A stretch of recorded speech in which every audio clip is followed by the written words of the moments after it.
I want to bring in our expert panel. John Fenoglio is a reporter for NewsNation's affiliate, KTLA. Phil Waters is a retired homicide detective with the Houston Police Department. He has investigated more than 400 homicides. He knows his job. And then Dr. Gary Brucato is a clinical psychologist and the author of the book, The New Evil, Understanding the Emergence of Modern Violent Crime. And Mark Garagos is a criminal defense attorney and co-host of the Reasonable Doubt podcast with Adam Carolla, also an LA resident. He knows those streets. He knows those people.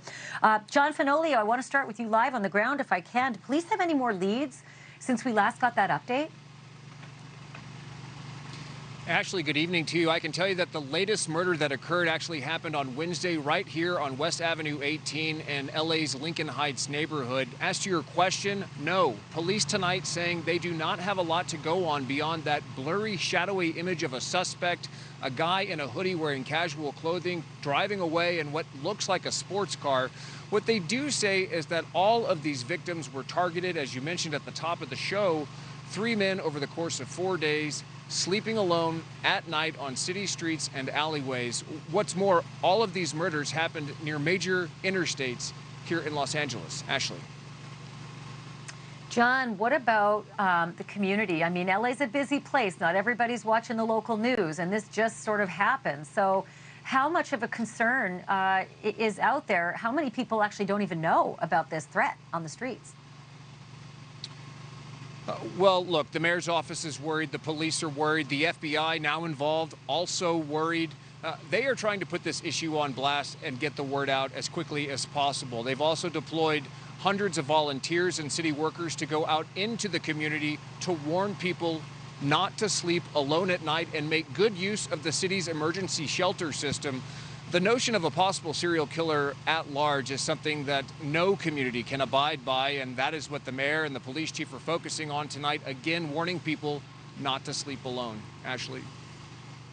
John, we hear a lot about homelessness on the rise in San Francisco. Maybe not as much national headlines about the homelessness problem in your city. Is there, I mean, is it at crisis level, and is there a lot of anger? I'm just trying to figure out a motive. Maybe this killer has a screw loose about the politics of it all? Well, look, it's a good question. I mean, there's no doubt that there's a collective frustration about homelessness here in Los Angeles and in California as a whole. But the notion that a serial killer or anyone would be driven to shoot and kill somebody sleeping, an innocent person, is just beyond the pale. But that said, California, it's estimated, has 30% of the nation's homelessness. Of course, LA, being the nation's second largest city, has many of those folks living right here. There is a sense of frustration, sometimes hopelessness. Mayor Karen Bass campaigned on getting people off the street, but bottom line, the rate of people getting off the street has not kept up with the pace at which people are losing their homes. So yeah, there's a real sense of frustration here. But again, a killer on the loose, something that the city cannot abide. Ashleigh. One thing I just don't get, John, is what the LAP did in that news conference. They gave this picture of the car, and it's just sort of a blurry speed-through shot, and then this hazy picture of a guy in a hoodie, and that's it. But I would think they got to have more than that. I mean, is the press frustrated with how little they've been handing out to try to catch this guy?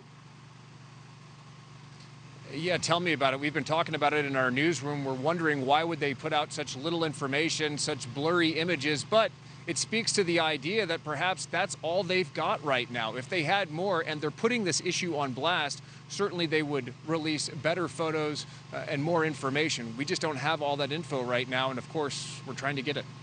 Thank you for watching. Go to newsnationnow.com to find NewsNation on your television provider. And don't forget to click the red subscribe button below to get more of NewsNation's fact-driven, unbiased coverage.